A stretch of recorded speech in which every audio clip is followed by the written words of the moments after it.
একটা লোক পুরুষ, একটা লোক মহিলা, এই পুরুষ এই মহিলাকে বিয়ে করেছে, বুঝে আসছে? এখন তারা স্বামী স্ত্রী।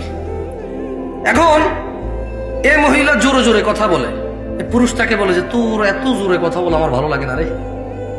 মহিলা তাও জোরে কথা বলে, পুরুষ বিরক্ত বলে যায় কোন পাপ করছে জীবনে, বিপদ গলায় পড়ছে।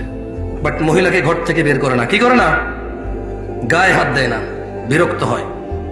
ওর বউ পান খায়, বললো যে তুই এত অল্প বয়সে পান খাওয়া শুরু করে দিলি, এমনি এমনি চা বাস, হ্যাঁ আমার বিচ্ছিরি লাগে দেখতে আমার।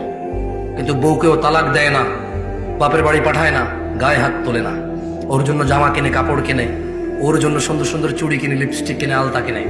ওর বউটা ওর মায়ের সাথে বেয়াদবি করে, কি সুন্দর করে বোঝায়, তুই তো মা হয়েছিস, আমাদের তো বাচ্চা কাচ্চা আছে, আমার মাটা বাপের একমাত্র পোলা আমি, আমার তো দুইটা ভাই নাই যে আমি যদি খেয়াল না রাখি আরেক ভাইয়ের বউ খেয়াল রাখবে, একটু খেয়াল রাখ না, আমরা ভদ্র পরিবারের লোক, আমি যদি তোর গায়ে হাত তুলি এখন, তোর সাথে ঝগড়া করি, মানুষ কি বলবে? ছেলের মাও বোঝে যে পরিবারটা সম্মানী, এই জন্য ছেলের বউ যত কিছুই করুক অতটা মানে প্রতিক্রিয়া দেখায় না, মনে করে যে বোঝে না, অবুঝ, এরকম করে ছেড়ে দেয়। ও বউয়ের গায়ে হাত তোলে না, বাপের বাড়ি পাঠায় না, তালাক দেয় না। ছেলেটা প্রায় তার বউয়ের মোবাইল এঙ্গেজ পায়, যখনই বলে তোমার মোবাইল ব্যস্ত পেলাম কেন, বউ বলে যে খালার সাথে কথা বলতেছি, মার সাথে কথা বলতেছি, বোনের সাথে কথা বলতেছি। সে প্রায় এঙ্গেজ পায়, বিরক্ত হয়। ছেলেটা তার বউকে বলে তুমি ফেসবুক কেন চালাও, আমার পছন্দ না। তার বউ বলে যে চালাবো না, এরপরে বলে যে শুধু এই তো মাঝে মধ্যে একটু স্ক্রলিং করবো, আমি কারোর মেসেজ টেসেজ দিই না। ছেলেটা প্রায় দেখে যে বউ ফেসবুক চালায়, সে বিরক্ত হয়, বউর গায়ে হাত তোলে না, বাপের বাড়ি পাঠায় না, তালাক দেয় না। হঠাৎ যদি এই ছেলেটা ঘরে এসে দেখলো তার বউয়ের বিছানায় অন্য পুরুষের সাথে বউ শুয়ে আছে, এখন কি করবে সে?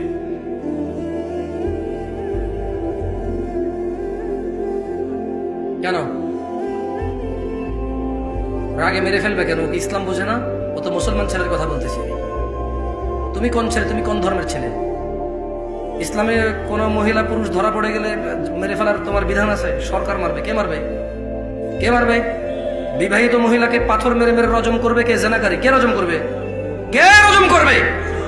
তুমি তো গায়ে হাত দিতে পারবো না, তুমি ধর্ম বুঝো না তো। যটুক আছে ওটুক নিয়ে মস্করা করো, গজল গায়ে গায়ে যটুক টুকটাক দেখা যায় ওটুক নিয়ে মস্করা করো, গজল গায়া, গান গায়া, সিনেমা নাটক গায়া। কৌতুক করে ধর্ম শিখাও, এখন সিনেমা করে দেখি তো টেলিভিশনে আসে। একটা ইসলামের শিক্ষা কোরআন হাদিস দিয়ে আর হচ্ছে না, এবার নাটক করে শিখাইতে হবে। এই পর্যায়ে চলে গেছো তুমি। কেন মারবা? মেরে ফেলবা কেন? ওর বউ আরেকজনের সাথে শুয়ে আছে, তুমি মেরে ফেলবা কেন তোমার বউ? তোমার মেরে ফেলা বৈধতা আছে ওই মহিলাকে?